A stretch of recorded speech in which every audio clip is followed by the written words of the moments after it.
Bismillahirrahmanirrahim.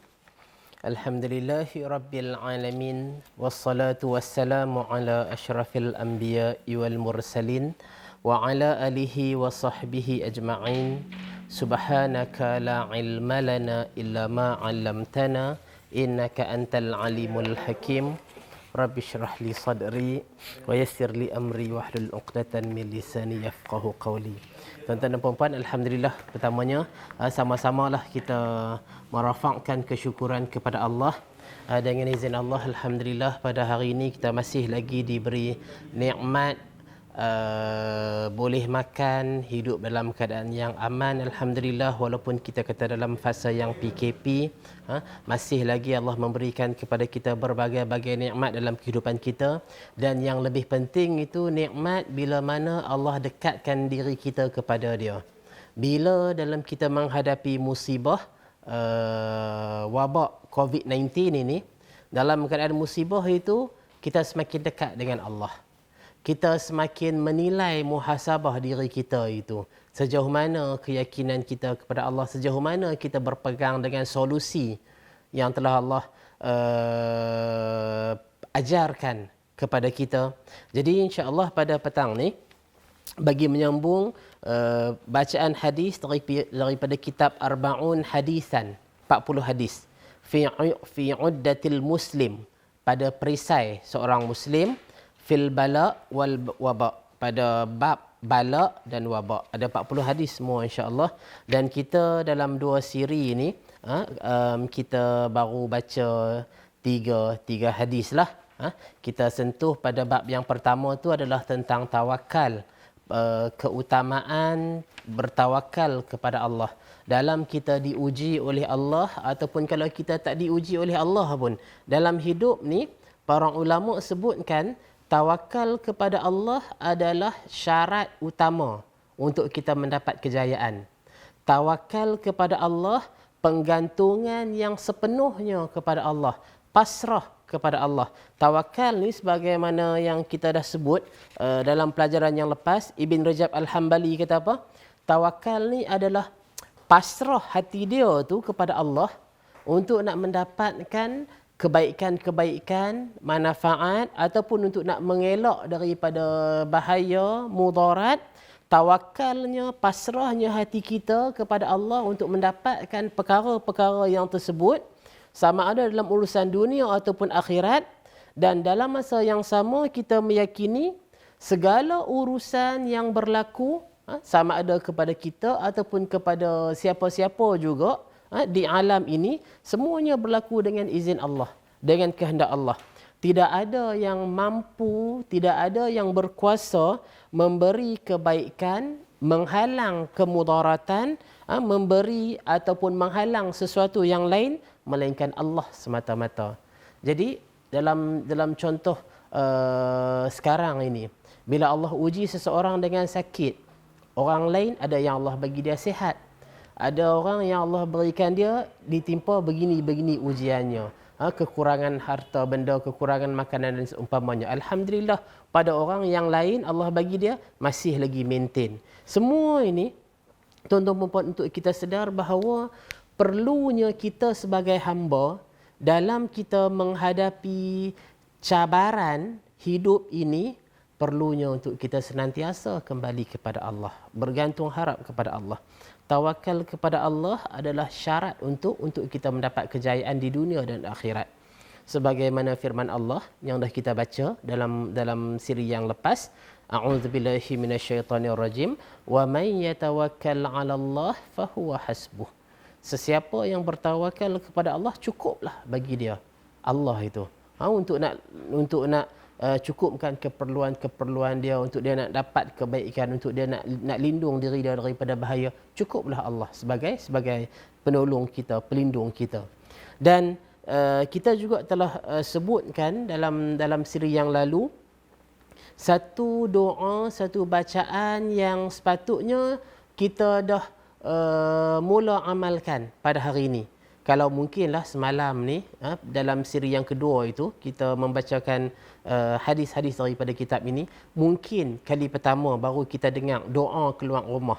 Bismillahi tawakkaltu 'ala Allah la haula wala quwata illa billah. Mungkin kita baru dengar pertama kali.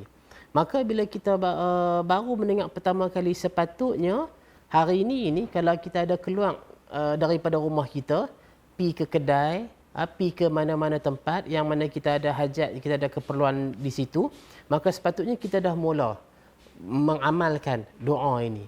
Kerana besarnya impak daripada kita mengucapkan Bismillahi tawakkaltu 'ala Allah, dengan nama Allah aku bertawakal pada Allah.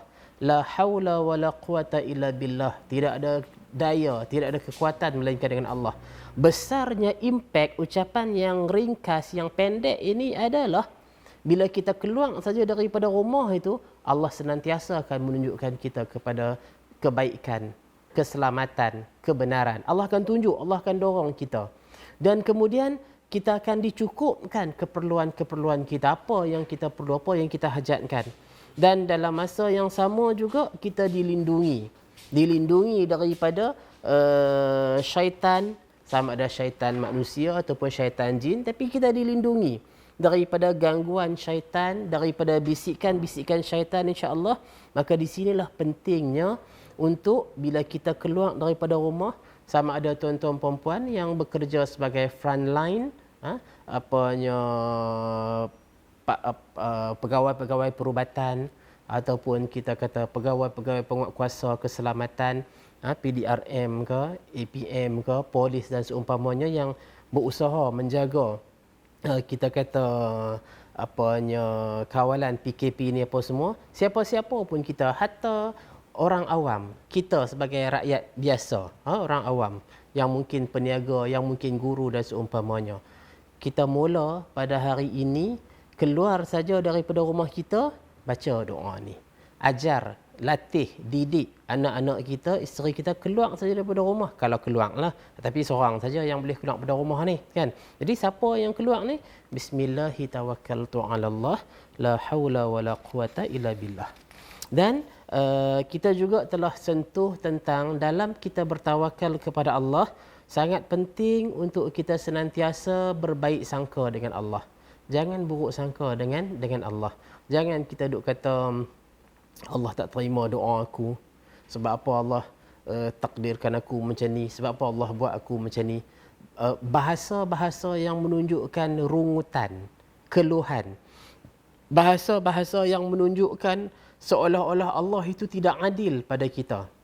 Bahasa ataupun body language yang menunjukkan seolah-olah kita ni tak puas hati dengan takdir yang Allah tetapkan pada kita. Jauhi perkara yang tersebut. Dalam Islam ini, Allah mengajarkan kita, Nabi mengajarkan kita, kita ni adalah hamba Allah. Kita ni adalah makhluk yang diciptakan Allah. Dan Allah memberi segala keperluan-keperluan kita.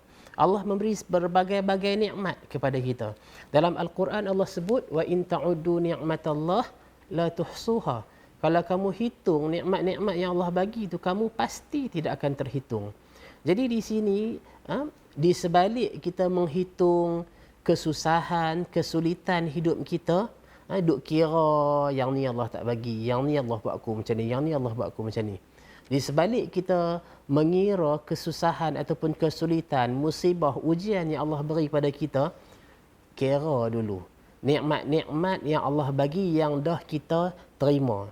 Daripada nikmat udaranya, sihat tubuh badannya, nikmat ada ibu bapa, ada keluarga, nikmat negara yang aman, segala jenis nikmat-nikmat yang kita terima daripada Allah. Allah uji kita cuma sedikit saja, dan bukanlah dalam sepanjang hidup kita itu. Allah uji cuma sikit saja, yang mana ujian itu juga sesuai dengan kadar iman kita masing-masing. La yukallifullahu nafsan illa wus'aha. Allah tak akan memberatkan kamu melainkan sekadar yang kamu mampu. Jadi di sini apa yang saya ingin tekankan kepada tuan-tuan puan-puan sidang pendengar sekalian, senantiasa berbaik sangka kepada Allah. Jangan sesekali kita buruk sangka pada Allah. Jangan sesekali kita putus asa daripada rahmat Allah. Jangan sesekali kita merasakan hilang keyakinan, rapuh kepercayaan kita kepada Allah. Jaga Yang tu adalah kita kata apa, bisikan syaitan yang paling bahaya sekali, yang boleh menjauhkan kita daripada Allah. Jadi pada siri ketiga ini kita akan sambung lagi hadis daripada kitab 40 hadis perisai Muslim ni dalam bab bala dan juga wabak. Kita akan baca hadis yang keempat. Hadis yang keempat ni masih lagi tentang apanya kepentingan berbaik sangka, keutamaan berbaik sangka kepada Allah. An Jabir radhiyallahu anhu qala sami'tu an-nabi sallallahu alaihi wasallam qabla wafatihi bi thalath yaqulu la yamutanna ahadukum illa wa huwa yuhsinu billahi dhann. Daripada Jabir radhiyallahu anhu, dia mengatakan, aku mendengar Nabi sallallahu alaihi wasallam bersabda 3 hari sebelum kewafatannya. Nabi mengatakan, la yamutanna, janganlah seseorang kamu, la yamutanna ahadukum, janganlah seseorang kamu mati illa wa huwa yuhsinu billahi dhann, melainkan dia dalam keadaan berbaik sangka kepada Allah. Okey, ni kita kata apa? Hadis yang keempat ni kesinambungan daripada apa yang kita sentuh pada siri kedua. Siri yang kedua, dalam hadis Qudsi, Allah mengatakan, aku mengikut sangkaan hamba-Ku. Maka bersangkalah kamu sebagaimana yang kamu kehendaki.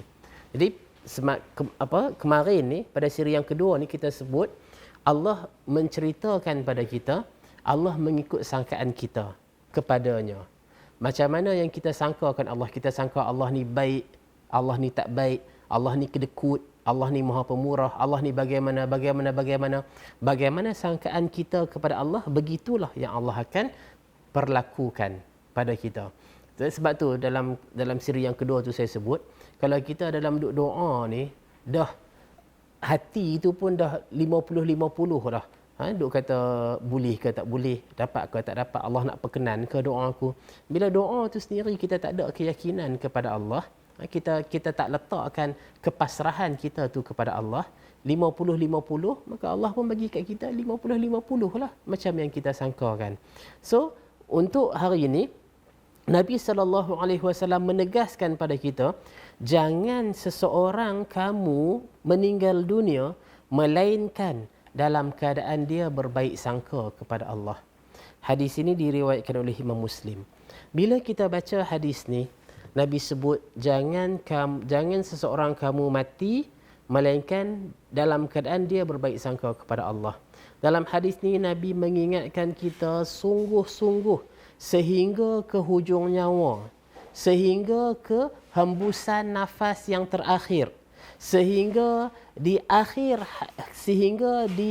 akhir hayat hidup kita itu senantiasa kita ni pegang teguh sangka baik pada Allah. Yang ni yang Nabi tekankan kepada kita. Mungkinlah tuan-tuan puan-puan bila kita baca hadis yang macam ni kadang-kadang dia tak berapa nak feeling sangat. Tak berapa nak feeling ni maksudnya kita tak dapat nak menghayati betapa besarnya kepentingan bersangka baik pada Allah.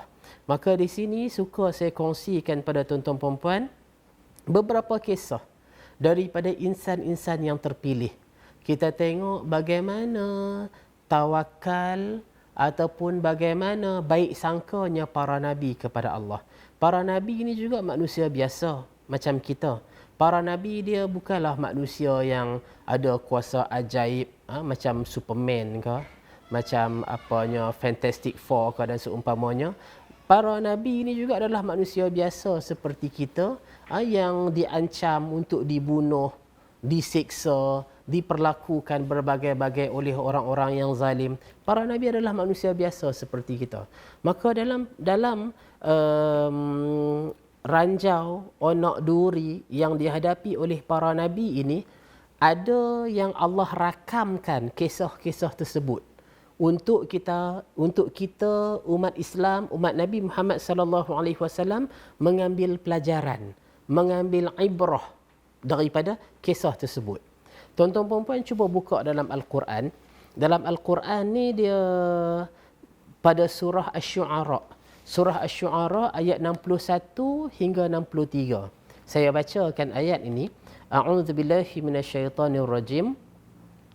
falamma tara al-jam'ani qala ashabu Musa inna lamudrakun qala kalla inna ma'iya rabbi sayahdini fa'auhayna ila Musa an idrib bi'asakal bahra fanfalaqa fakana kullu firqin qattaudil azim.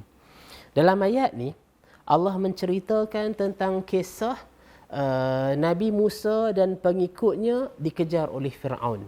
Bila mana Nabi Musa selesai dah daripada pertarungan dengan kita kata ahli sihir ni, yang mana natijah dia tu menang dekat Nabi Musa lah.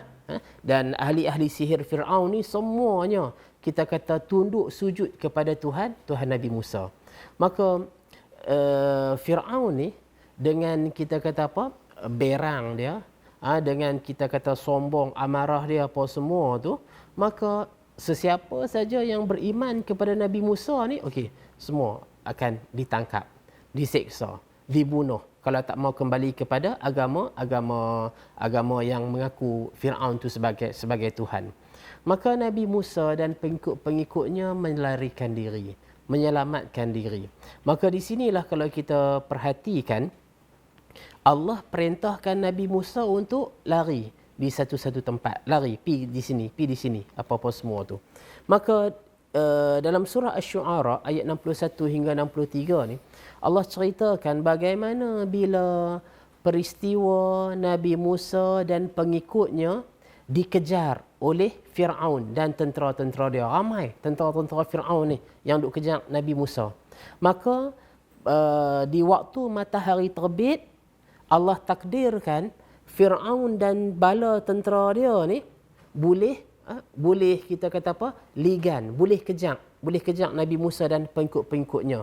Sehingga kan semakin dekat dah pengikut dekat dah tentera Firaun tu dengan Nabi Musa dan pengikut-pengikutnya.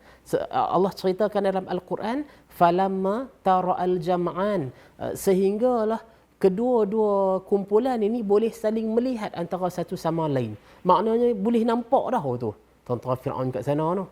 Yang tentera Firaun pula boleh kata tu Nabi Musa dan pengikut-pengikutnya. Jadi kedua-dua kumpulan ni dah boleh nampak dah antara satu sama lain. Maknanya dekat dah. Kita kata nak apa, kalau kata tentera Firaun ni kata nak boleh tangkap dah depa ni. Apanya satgi boleh kat kita dah satgi ni. Baik. Jadi dalam keadaan yang getir begini, kita kata seolah-olah telur di hujung tanduk, pengikut Nabi Musa kata apa? Inna lamudrakun. Kita ni satgi, kalau dalam bahasa kampung lah kita kata, kita ni habis dah satgi ni. Kita ni kena tangkap dah satgi. Kita ni lumat dah satgi. Contoh, sebab apa? Sebab kita dah nampak dah tu tentera-tentera Firaun tu yang dekat ni duk kejar kita ni. Maka pengikut Nabi Musa kata, habis dah kita. Kena tangkap dah kita satgi. Tetapi cuba tuan-tuan puan-puan sidang pendengar buka Al-Quran, tengok apa jawapan daripada seorang Nabi. Bagaimana jawapan seorang Rasul? Nabi Musa kata apa? Kalla. Sekali-kali tidak. Nabi Musa menafikan sangkaan ataupun tanggapan daripada pengikut-pengikut dia. Common sense, memang bila kita nampak Nabi Musa ni bila dah lari menyelamatkan diri dengan pengikut-pengikut dia, Nabi Musa sampai di Laut Merah. Bila sampai di Laut Merah ni, dalam bahasa mudah dia, depan tu laut, belakang ni tentera Firaun. Kita ni nak lari ke mana? Depan tu laut, belakang adalah tentera Firaun. Kita nak lari di mana? Sebab tu pada masa ni, pengikut-pengikut Nabi Musa kata, kita kena tangkap dah. Kita ni habis dah satgi ni. Itu adalah common sense pada pemikiran manusia, pada logik manusia. Tetapi Nabi Musa kata, kalla. Nabi Musa menafikan sangkaan daripada pengikut dia. Nabi Musa kata, inna ma'iya rabbi sayahdini. Sesungguhnya bersama-sama aku Tuhan aku. Dia akan tunjukkan jalan bagi aku. Maka bila Nabi Musa mengatakan begini, maka Allah sebutkan, fa'auhayna ila Musa anidrib bi'asakal bahr. Maka kami wahyukan kepada Musa untuk dia pukul dengan tongkat dia itu, pukul laut. Famfalaqa. Maka laut itu terbelah. fakana kullu firqin kataudil azim. Maka pada belahan laut itu, disebutkan dalam tafsir Ibnu Kathir ini, dia ada 12, kalau tak silap saya ni, 12 belahan laut tu. Laut, kita tahu laut, maka bila Nabi Musa pukul tongkat dia di laut itu dia terbelah menjadi 12 jalan. Dan setiap belahan itu Allah katakan kataudil azim. Setiap belahan itu tinggi dia seperti gunung yang besar. Boleh kita bayang. Air laut kita nampak depan kita ni, air laut macam duk pi pantai Cenang di Langkawi ke Pulau Pinang dan seumpamanya. Kita nampak air laut lah, kita tahu kata dia dalam. Tapi laut ni dia ada laut Cina Selatan, laut Atlantik, laut sebagainya lah, yang nama-nama laut Mediterranean dan seumpamanya ni. Kedalaman laut itu berbagai-bagai. Maka di Laut Merah ni Allah sebutkan bila Allah jadikan belahan laut itu terbelah, maka setiap belahan itu setinggi gunung yang besar. Maka di sini kalau kita perhatikan, apa yang saya nak tarik perhatian tuan-tuan perempuan ni adalah dalam kehidupan kita, dia kadang-kadang datang masalah, datang ujian yang kita tak nampak jalan keluar. Kita nampak semua jalan depan kita ni tertutup. Kita nampak buntu dah segala solusi-solusi yang ada. Tak nampak jalan keluar apa. Kelam hidup kita. Kawan ni tak boleh tolong, kawan ni tak boleh naik ejah, kawan ni tak dapat ni, kawan ni. Tak ada siapa-siapa yang boleh bagi talian hayat kepada kita ni. Contohnya. Tetapi bagi orang yang beriman itu, kepercayaan dia kepada Allah itu teguh. Yang buntu, yang tak nampak jalan keluar, yang lemah, yang kita kata tidak memiliki keupayaan apa-apa adalah kita, manusia. Kita yang lemah, kita yang jahil, kita yang buntu, kita yang kelam dan seumpamanya. Tetapi Allah itu Al-Aziz, yang maha gagah perkasa adalah Allah. Yang maha bijaksana adalah Allah. Yang maha pengasih dan penyayang adalah Allah. Yang maha memberi rezeki, menyempitkan rezeki, melapangkan rezeki adalah Allah. Jadi Allah itu Tuhan yang maha agung, yang maha sempurna. Tidak ada yang mustahil bagi Allah. Kerana itu, apabila Nabi Musa berdepan dengan keadaan yang kita kata berjumpa jalan buntu ni, end of the road ni, Nabi Musa penggantungan dia pada Allah tidak rapuh. Nabi Musa menafikan sangkaan daripada pengikut dia, kita tak akan tertangkap, kita tak akan binasa. Inna ma'iya rabbi, bersama-sama dengan aku adalah Tuhan aku. Sayahdini, dia akan tunjukkan jalan pada aku. Maka di sinilah perkara yang kita kata mungkin tak terlintas di kotak fikiran kita jalan keluar. Tidak ada siapa yang menyangka, yang boleh memikirkan, macam mana laut ni boleh nak terbelah. Kita boleh nak lintah melintah daratan, melintah tanah tu yang dekat laut tu sampai ke seberang sana tu. Lalu bila sampai Firaun, laut tu akan tercantum kembali. Siapa yang menyangka? Itulah jalan keluar yang Allah sebutkan. Jadi sebab itu, bila kita balik kepada ayat surah At-Talaq yang kita sebut dalam siri yang kedua itu, wa man yattaqillah yaj'al lahu makhraja. Sesiapa yang bertakwa kepada Allah, Allah tunjukkan baginya jalan keluar. Wa yarzuqhu min haitsu la yahtasib. Dan Allah akan bagi rezeki dari jalan, dari sumber, dari arah yang dia tak sangka-sangka. Jadi yang buntu itu kita. Maka jangan kebuntuan kita itu menjadikan kita rapuh kepercayaan kepada Allah. Sebab yang lemah itu kita, bukan Tuhan tak. Yang kata Tuhan, yang kata Allah ni, dia maha berkuasa atas segala sesuatu. Dia yang menciptakan segala sesuatu. Dia yang tidak lemah, Al-Hayyul Qayyum, yang maha hidup, maha berdiri dengan sendirinya, tidak memerlukan sesuatu apa pun. Jadi inilah kunci kejayaan umat Islam. Inilah kunci untuk kita ni senantiasa survive, senantiasa selamat, berjaya, sama ada di dunia ataupun di akhirat bila kita letakkan kepercayaan kepada Allah. Dan of course, bagaimana yang saya sebut pada tuan-tuan dan puan dalam siri-siri yang lalu, meletakkan kepercayaan kepada Allah bukan semata-mata kepercayaan yang kosong. Kepercayaan yang sekadar ucapan, aku percaya dekat Allah, aku tawakal dekat Allah. Tak. Yang kata kepercayaan kepada Allah ni, bila kita kata kita percaya kepada Allah, kita kena kembali kepada jalan yang Allah tunjukkan pada kita. Apa dalam Al-Quran Allah tunjukkan solusi dalam masalah yang kita hadap? Apa daripada Nabi SAW, Nabi tunjukkan solusi pada masalah yang kita hadap? Kembali kepada jalan keluar yang dah Allah bagi dah. Dia punya solution kat situ tu dalam Al-Quran ataupun hadis Nabi. Kemudian kita berpegang teguh dengan solusi tersebut. Macam mana yang Allah tunjukkan pada kita, kita pegang teguh pada perkara tersebut. Walaupun mungkinlah cara yang kita pegang ni mungkinlah ada di kalangan masyarakat tak setuju, ada di kalangan kawan-kawan yang tak setuju, ada yang orang yang tak sependapat dengan kita. Tetapi jika itulah solusi yang Allah telah perintahkan dalam Al-Quran, jika itulah solusi yang Nabi telah tunjukkan pada kita, maka itulah jalan yang kita kena pegang. Jadi kalau macam contoh waktu PKP ni, solusi yang dianjurkan adalah untuk kita distance, kita jarakkan kita punya kedudukan dengan orang lain. Kalau pergi ke kedai pun okey, jarak 1 meter sebelum nak bayar, dekat orang tokai kedai tu letakkan jarak 1 meter.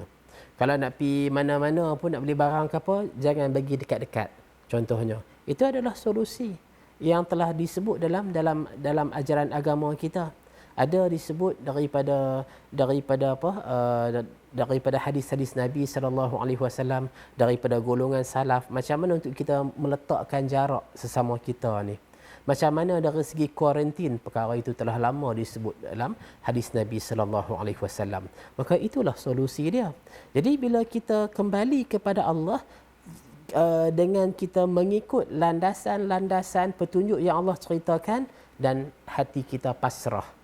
Hati kita pasrah bahawa cukuplah bagiku Allah sebaik-baik penolong. Maka di sinilah yang kata tawakal tu. Di sinilah yang kata bersangka baik kepada Allah. Jadi kita dengan perbuatan kita kembali kepada Allah ini, maka kita berserah pada Allah. Penyakit Allah yang bagi. Mungkinlah dalam kita buat kuarantin ni pun mungkin ada yang terkena juga sikit. Kita kata penyakit ni Allah yang bagi dan dia juga yang menghilangkan. Allah nak tengok pada ujian yang kita terima ni, apa solusi yang akan kita ambil. Kita, macam saya katakan dalam siri-siri yang lepas, kita nak ikut petunjuk Allah ataupun kita nak ikut akal kita sendiri. Kita rasa kita tu lagi pandai daripada Tuhan. Baik. Itu contoh yang pertama tentang kisah Nabi Musa. Bagaimana Nabi Musa yang berada, kita kata di hujung tanduk ni dengan pengikut-pengikutnya, keadaan mereka yang sangat getir ini, tetapi keimanan seorang Rasul tetap teguh kepada Allah. Walaupun kita tak nampak jalan-jalan keluar ni, tapi keimanan seorang Rasul itu tetap, Tuhan aku bersama-sama aku. Dia akan menunjukkan aku jalan. Kita tengok pula contoh yang kedua. Contoh yang kedua ni, tuan-tuan dan puan, pernah dengar apanya satu ucapan hasbiyallahu wa ni'mal wakil ataupun hasbunallahu wa ni'mal wakil. Hasbiyallahu wa ni'mal wakil, cukuplah bagi aku Allah. Allah itu sebaik-baik penolong. Ataupun kalau hasbunallahu wa ni'mal wakil, cukuplah bagi kami Allah. Allah adalah sebaik-baik penolong. Ucapan ini, tuan-tuan dan puan, yang ni bukan jampi. Ni bukan ayat hikmat. Yang ni bukan kalimat sakti. Yang kalau kita baca, dia bawa keluar power. Ataupun dia boleh nak benteng diri kita dan seumpamanya. Bukan. Ucapan hasbiyallahu wa ni'mal wakil ataupun hasbunallahu wa ni'mal wakil, ia adalah satu ucapan yang mendidik, mengingatkan manusia betapa kita ni cukup apabila kita bergantung dengan Allah. Dan Allah lah sebaik-baik penolong kita dalam apa juga urusan dan masalah hidup kita ni. Ucapan ini hasbunallahu wa ni'mal wakil ini, kalau tuan-tuan puan rujuk dalam hadis sahih Bukhari, disebutkan inilah ucapan yang dikatakan, yang diucapkan oleh Nabi Ibrahim bila Nabi Ibrahim dilempar ke dalam api. Yang inilah juga ucapan yang disebutkan oleh Nabi sallallahu alaihi wasallam, orang-orang yang beriman apabila Arab Quraisy bergabung dengan sekutu-sekutu dia untuk nak memerangi Nabi, untuk nak bunuh Nabi dan umat Islam. Jadi satu, kita kata apa, angkatan yang besar, yang banyak, alliance yang banyak. Tetapi bila dikhabarkan kepada Nabi dan para sahabat tu, kafir Quraisy tu dah buat apa, rangkaian bersekutu dia tu untuk nak serang kamu ni, untuk nak bunuh kamu apa semua ni. Tapi Nabi, orang-orang yang beriman mengucapkan hasbunallahu wa ni'mal wakil. Cukuplah bagi kami Allah sebaik-baik penolong. Maka di sini adalah satu ucapan yang boleh dan kita kata apa, biar kita lazimkan pada lisan kita. Apa juga masalah yang kita hadap, hasbunallahu wa ni'mal wakil. Hasbiyallahu wa ni'mal wakil. Macam saya sebutkan, yang ni bukan ayat jampi. Dia bukan apanya kalimat sakti tak. Tapi kita nak ajak diri kita, cukuplah bagi aku Allah. Allah lah sebaik-baik penolong. Jadi kita tak tahu macam mana Allah akan memberikan pada kita jalan keluar. Jalan mana yang akan menjadi, kita kata apa, untuk kita nak selesaikan masalah kita. Tetapi dengan akal yang Allah kurniakan pada kita, dengan kudrat tenaga yang Allah berikan pada kita, dengan apa saja kemampuan manusia, kemampuan kita sebagai manusia yang Allah berikan pada kita, kita usaha, kita ikhtiar, all effort telah kita gunakan, telah kita lakukan untuk nak mendapat satu-satu manfaat ataupun nak mengelak daripada satu-satu mudarat. Setelah segala usaha itu kita lakukan, dengan akal kita, ilmu kita, kudrat kita, apa saja yang kita mampu, setelah semua itu kita lakukan, hasbunallahu wa ni'mal wakil. Cukuplah bagi kami Allah sebaik-baik penolong. Jadi di sini ni, apa yang saya nak sebutkan pada tuan-tuan perempuan, kalau kita baca kisah Nabi Ibrahim dicampak ke dalam api tu. Nabi Ibrahim ni, dia adalah seorang, kita kata apa, pemuda yang membesar mentauhidkan Allah. Nabi Ibrahim ni, semua ahli masyarakat dia semua sembah berhala. Dia seorang saja yang mengajak kepada menyembah Allah yang esa. Maknanya, tuan-tuan puan-puan, kena bayangkan Nabi Ibrahim seorang diri. Dikala usianya baru mungkin belasan tahun, kalau tak silap saya ni. Tapi mudah dia ni, Nabi Musa seorang diri nak menongkah arus perdana. Arus perdana dia apa? Semua ahli masyarakat bertuhankan berhala. Semua ahli masyarakat. Nabi Musa seorang saja yang mengajak kepada mengesahkan Allah. Nabi Musa nak kena menongkah arus ni, arus yang kuat, arus yang besar. Dan ayah Nabi Musa sendiri adalah orang yang menyembah berhala. Buat berhala, jual berhala, tokek berhala. Contoh tuan-tuan perempuan. Jadi di sini ni, bila Nabi Musa ni tetap teguh dengan ajaran tauhid, dengan agama tauhid, mengesahkan Allah, sehinggalah satu ketika ini Allah uji Nabi Ibrahim. Allah uji Nabi Ibrahim, dia ditangkap oleh kaum dia dan dia akan dicampak ke dalam api. Api yang sangat besar. Sehingga kan nak bagi Nabi Ibrahim masuk dalam api ni, bukan kita pergi tolong bawa, kita tolak dia masuk dalam api dah. Dia bukan api yang kecil-kecil. Nak kena tahu dengan yang manjanik tu, yang macam kita kata dalam perang tu, yang macam lastik apa semua tu. Jadi nak dilempar Nabi Ibrahim dalam lautan api tu dengan manjanik tu. Maka ketika itulah bila Nabi Ibrahim nak dicampak dalam api ni, Nabi Ibrahim baca apa? Hasbunallahu wa ni'mal wakil. Ataupun ada riwayat hasbiyallahu wa ni'mal wakil. Sebagaimana yang saya sebutkan tadi, yang ni bukan ayat jampi. Yang ni bukan kalimat sakti dak. Tetapi bila Nabi Ibrahim serahkan dirinya kepada Allah, Nabi Ibrahim serahkan urusannya kepada Allah, maka Allah sebutkan dalam Al-Quran, Allah sebutkan qulna ya nar kuni bardan wa salaman ala Ibrahim. Maka Allah perintahkan ya nar, wahai api, kuni bardan, jadilah engkau sejuk, wasalaman, dan sejahtera ke atas Ibrahim. Jadi dengan ucapan tadi ni, ucapan hasbiyallahu wa ni'mal wakil ataupun ucapan hasbunallahu wa ni'mal wakil, Nabi Ibrahim ni dia pasrahkan diri dia kepada Allah. Kalau Allah takdirkan aku mati, matilah. Tapi aku mati dalam keadaan mempertahankan tauhid, mempertahankan agama. Aku dah buat apa yang sepatutnya aku lakukan. Dakwah kepada masyarakat. Kalau Allah takdirkan aku mati, aku dapat, moga-moga Allah berikan padaku syurga kalau mati. Tapi kalau hidup, maka moga Allah selamatkanlah aku dengan cara mana yang Allah kehendaki. Maka bila Nabi Ibrahim ucapkan hasbunallahu wa ni'mal wakil ini, apa yang berlaku? Allah perintahkan kepada api untuk jadi sejuk dan jadi sejahtera, jadi selamat. Jadi bila Nabi Ibrahim dicampak ke dalam api itu membakar Nabi Ibrahim tetapi tidak menghanguskan dia.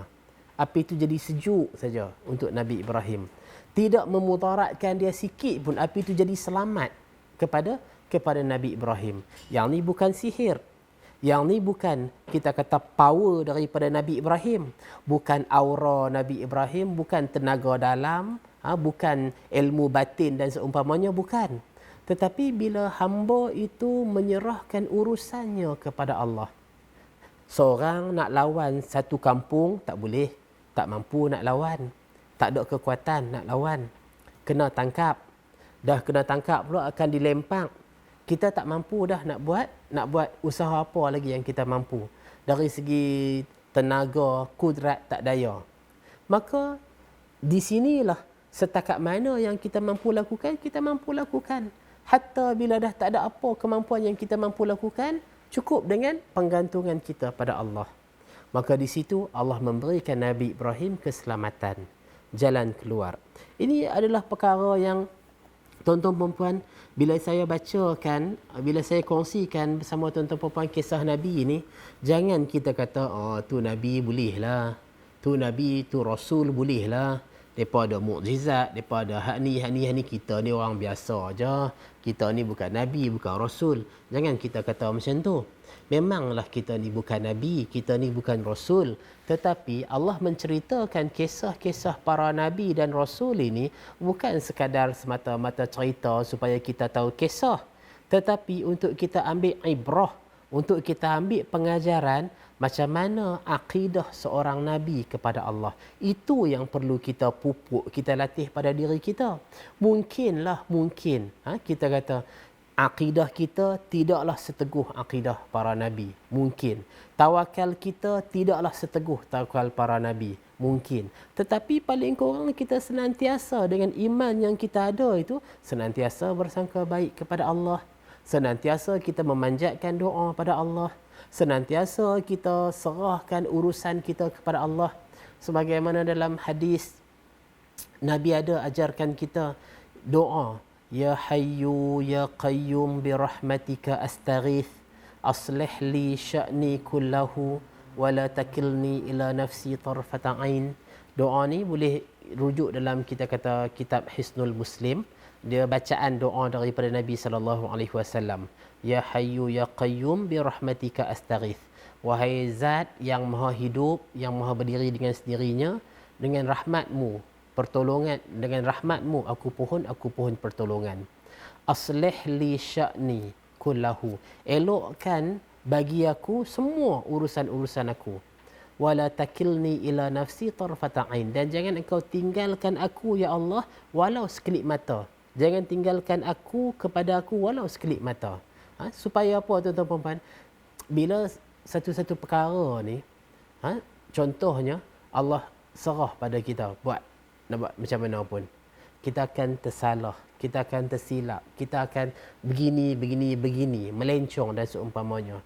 Tapi seandainya kita senantiasa berada di atas petunjuk Allah, kita boleh berbuat silap tapi Allah ingatkan kita. Kita boleh berlaku keliru tapi Allah tegur kita. Allah tegur kita tu maksudnya apa? Bila kita ada buat silap, Allah hantar seorang sahabat tegur kita kesilapan yang kita lakukan. Kita mungkin keliru, Allah hantar seorang guru mungkin dalam pengajarannya kita duduk tengok ceramah dekat YouTube, dengar video seorang guru ni. Oh, kita tahu keliru aku hari tu ni. Jadi di sini yang kita kata panduan itu supaya Allah senantiasa membimbing kita apa yang kita lakukan dan supaya Allah elokkan urusan-urusan kita semuanya. Satu kisah lagi tuan-tuan puan ni untuk malam ni kita nak cerita tentang berbaik sangka pada Allah saja. Tadi kita dah tengok kisah Nabi Musa, kisah Nabi Ibrahim. Okey, so untuk kisah yang terakhir ni kita tengok satu kisah tentang seorang pemuda. Kisah ni tuan-tuan puan boleh rujuk dalam kitab Riyadhus Salihin dalam bab sabar. Dia kisah yang panjang tapi saya ringkaskan. Ada seorang pemuda yang dia belajar dengan ahli sihir dan pendeta. Di satu ni kisah umat yang terdahulu lah, kisah umat yang terdahulu. Ada seorang raja ni, raja ni dia mengaku diri dia Tuhan. Raja ni dia ada pawang di raja dia. Dia ada bomoh di raja dia. Jadi yang kata pawang di raja ni dah semakin tua. Dia pun rasa dia mungkin dekat nak mati dah seumpamanya, dah uzur lanjut usia apa. Jadi pawang di raja ni mohon kepada raja untuk carikan seorang budak muda, mai aku nak waris ilmu aku dekat dia. Mai aku nak ajak ilmu perbomohan ni, pawang ni dekat dia supaya dia jadi pewaris aku. Maka raja pun cari. Dia pilih seorang pemuda untuk belajar dengan tukang sihir ni. Jadi pemuda ni dia belajar dengan tukang sihir ni. Satu hari dalam perjalanan nak ke rumah tukang sihir ni, dia berjumpa dengan seorang pendeta dan dia tertarik dengan ajaran pendeta ni. Jadi lepas daripada tu, sebelum dia nak mengaji dengan ahli sihir, dia akan singgah dulu dekat pendeta ni. Dia dengar pendeta ni kata apa. Dia mengaji dengan pendeta ni. Jadi pemuda ni dia ada dua guru lah. Satu pendeta, satu yang kata bomoh di raja ni. Yang pendeta ni kira ajar ilmu yang benar lah. Yang bomoh di raja ni dia ajar ilmu yang hitam lah. Ilmu hitam, ilmu yang tak betul. Baik. Dijadikan cerita, satu hari ada seekor binatang yang besar menghalang laluan orang ramai. Orang ramai pakat takut nak lalu. Pasal tu ada binatang besar tu. Kalau macam tuan-tuan perempuan biasa tengok cerita Laskar Pelangi tu, kan ada budak tu duduk pergi sekolah apa-apa semua ni duduk masuk lalu ke hutan ke apa. Jadi dalam Laskar Pelangi tu tak silap dia ada sekong buaya besar duduk lalu duduk halang lalu lintas budak tu. Jadi hak ni pun dalam hadis ni ada sekong binatang besar yang dia halang perjalanan orang ramai. Maka budak ni budak yang cerdik. Pemuda ni dia nak tahu yang pendeta ajak ni hak ni ke yang betul ataupun yang bomoh di raja ajak tu ke hak betul? Hak mana satu yang betul? Maka budak ni dia kata, ya Allah, kalaulah ajaran pendeta ni lebih engkau suka daripada ajaran ahli sihir, bunuhlah binatang ni. Macam mana nak bunuh binatang ni? Maka pemuda ni dia ambil seketui batu, dia baling dekat binatang tu. Dan dengan takdir Allah, binatang tu mati. Jadi di sini dari satu segi antara pengajaran yang kita dapat, bila binatang tu mati, tahulah pemuda ni bahawa ajaran pendeta itu yang benar. Ajaran pendeta itu yang Allah suka. Ajaran bomoh di raja ni yang salah. Tu satu bab. Dan yang kedua, pengajaran yang kedua yang kita dapat daripada sini, bila pemuda ni kata, ya Allah, jika ajaran pendeta lebih engkau suka daripada ajaran ahli sihir, bunuhlah binatang ni. Bukanlah maksud bunuhlah binatang ni kita duduk saja tengok bila dia nak mati ke apa. Tak. Makna kita kena usaha. Yang bagi mati adalah Allah. Tapi Allah suruh kita usaha. Kerana itu, pemuda ni dia ambil seketui batu, dia baling dekat binatang yang besar ni. Pemuda. Dan kita kata seketui batu. Batu besar mana sangat yang boleh pemuda tu angkat. Kalau dia boleh nak tahu, nak hempuk dekat binatang tu pun. Jadi bila kata baling batu, lempak batu, selalu kita kata batu yang tak besar mana lah. Dan bila kena dekat binatang besar tu, untuk nak mematikan dia, kalau ikut logik akal, takkan sekutip batu boleh mati dah. Tapi yang kata budak ni, pemuda ni pemuda yang cerdas akalnya. Dia kata, ya Allah, kalaulah ajaran pendeta itu lebih kau suka, bunuhlah haiwan tu. Bagi orang ramai boleh lalu balik kawasan tu. Maka dia ambil batu, dia baling.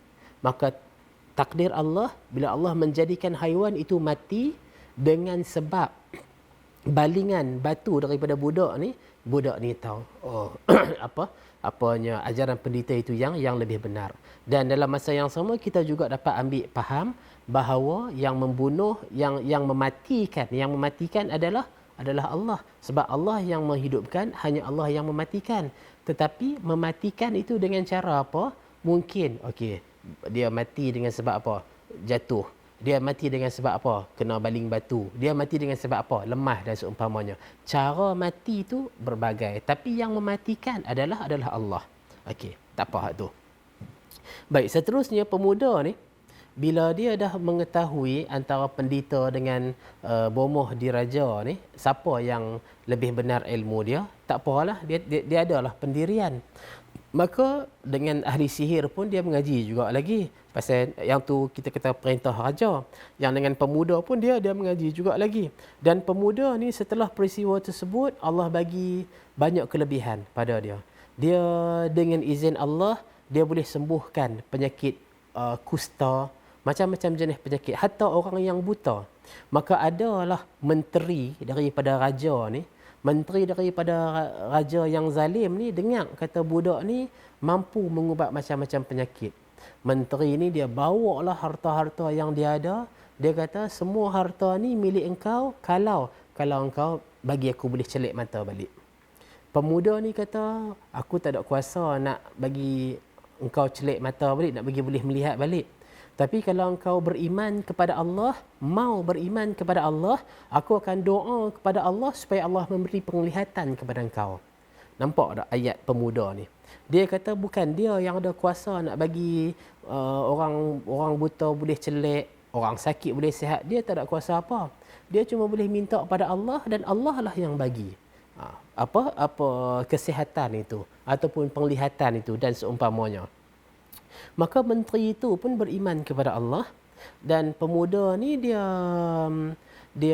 doakan pada Allah, maka Allah kembalikan penglihatan kepada menteri itu. Maka saya ringkaskan cerita ni, bila keadaan tersebut kita kata berlaku, kehebatan anak muda ni tersebar luas apa semua tu, dan raja juga dapat tahu. Raja tengok menteri dia yang buta tu boleh celik balik. Raja kata, "Hei, macam mana yang boleh celik balik ni?" Jadi menteri ni pun asal nak rahsia apa semua tu, tapi terbongkar dan menteri ni pun kena seksa dengan raja dia sendiri, sebab menteri ni dah tukang agama. Menteri ni dah mengaku Allah yang Esa, dia tak mengaku raja tu sebagai Tuhan. Maka raja ni naik berang soal siasat apa-apa semua ni, raja panggil menteri, raja seksa menteri, raja jumpa yang kata pendeta ni, yang ajar ilmu kepada anak muda ni, pendeta tu pun kena seksa semua, mati belaka. Kemudian raja panggil pemuda ni. Pemuda ni pun kena seksa dah lah. Tapi sebelum nak bunuh pemuda ni, raja tu bagi kata dua. Raja ni suruh tentera-tentera dia bawa pemuda ni naik ke gunung, tanya pemuda ni, kalau dia mau tukang agama, mengaku raja tu Tuhan, tak apa. Tak payah lempak dia dalam gaung, tak payah lempak dia.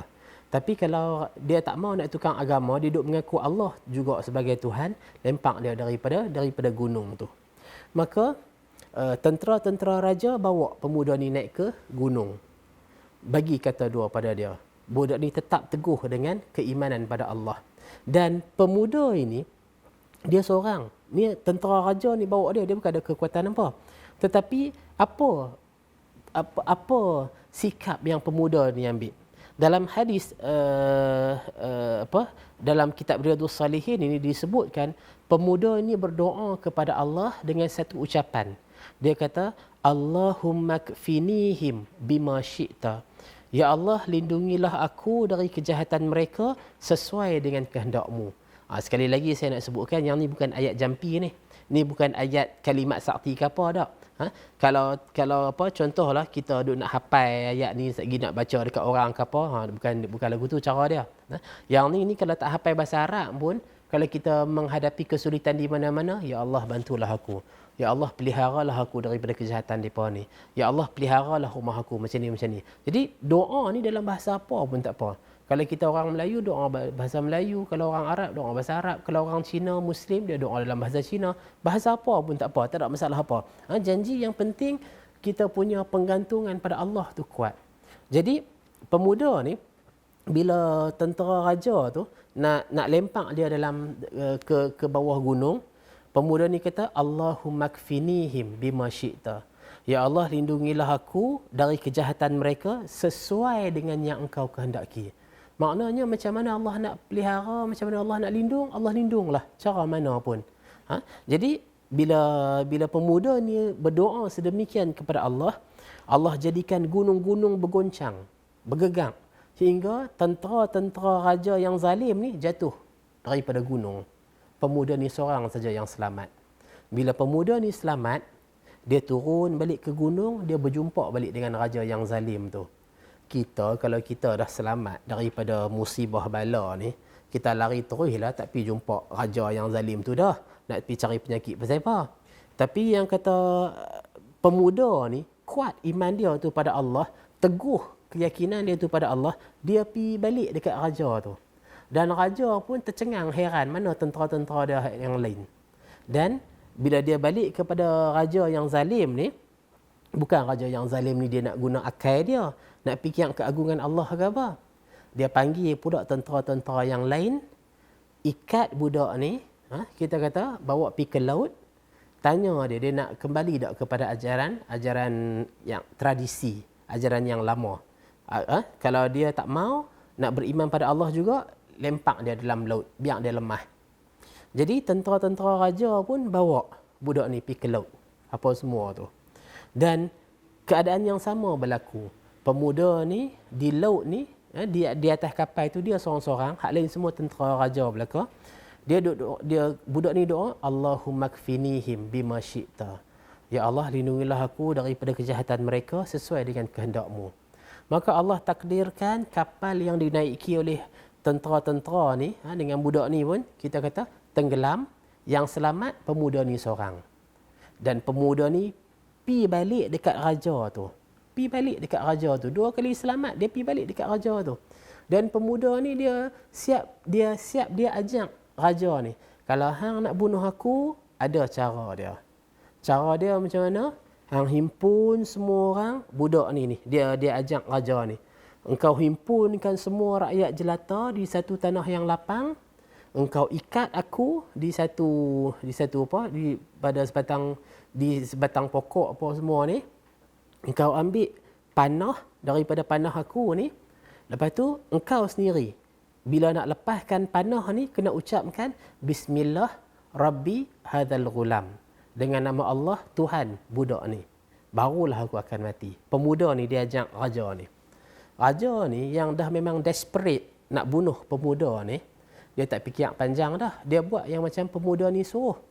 Maka dia himpun seluruh rakyat jelata. Dia buat macam yang pemuda ni kata. Lalu dia ambil anak panah, dia sebut dengan nama Allah Tuhan pemuda ni. Dia lepaskan anak panah tu. Dan anak panah tu kena pada pemuda ni dia mati dengan izin Allah, dengan kehendak Allah. Maka bila begitu keadaannya, seluruh rakyat yang menyaksikan peristiwa ini, semuanya terus, kita kata on the spot, mengaku Allah sebagai Tuhan. Dan raja tu dia jadi lagi berang, lagi panik. Dia tak mau pemuda ni duk bawa ajaran mengesahkan Allah. Tiba-tiba semua rakyat ni tukang agama mengesahkan Allah. Tu yang raja ni buat parit bakar api dalam parit, tahu orang-orang yang beriman dalam parit tu. Tu tuan-tuan boleh baca sendirilah dalam kitab Riyadhus Salihin. Tapi apa moral of the story ni? Apa yang saya nak tarik perhatian tuan-tuan puan-puan, kepentingan untuk senantiasa bersangka baik kepada Allah. Kita baca kisah para nabi, kita baca kisah pemuda yang soleh ni, bila dia ditangkap, dia orang kata di hujung tanduk, nak getir dekat-dekat nak mati, nak kena bunuh apa semua tu, tapi dia tak takut kepada manusia, dia tak takut kepada raja yang zalim, cabaran-cabaran yang dia hadap. Penggantungan dia tu kepada Allah. Dia memohon, ya Allah, selamatkan aku daripada kejahatan mereka ni, sesuai sebagaimana yang Allah kehendaki, sesuai sebagaimana yang Engkau kehendaki. Yang inilah yang kita kena latih diri kita. Latih diri kita, kalau macam contoh tuan-tuan puan-puan, dalam kita menghadapi PKP ni, yang COVID ni, kita semua pakat bimbang dengan batuk-batuk, sagi demam, sesama dan seumpamanya. Kita usaha ikhtiar jaga kesihatan kita. Maka cukuplah untuk kita sedar bahawa setiap sesuatu yang berlaku itu Allah tak akan zalim kita. Allah tak akan nanya kita. Allah nak tengok sejauh mana sabar kita, sejauh mana baik sangka kita kepada Allah. Apa juga keadaan senantiasalah latih diri kita untuk bersangka baik kepada Allah. Kita dah usaha, kita dah ikhtiar, sebaiknya seterusnya kita pasrah akan diri kita, urusan kita serahkan kepada Allah. Jadi moga-moga tuan-tuan puan-puan sama-samalah kita dapat kembali kepada Allah dengan jalan yang benar. Kita dapat tingkatkan akidah kepercayaan kita pada Allah. Moga Allah golongkan kita semua insya-Allah dalam golongan yang diredai. Moga akhir hayat kita itu dalam keadaan husnul khatimah, dalam keadaan kita senantiasa berbaik sangka pada Allah. Jadi saya rasa sekadar itu dulu untuk hari ini. Kita sudahi dengan tasbih kafarah.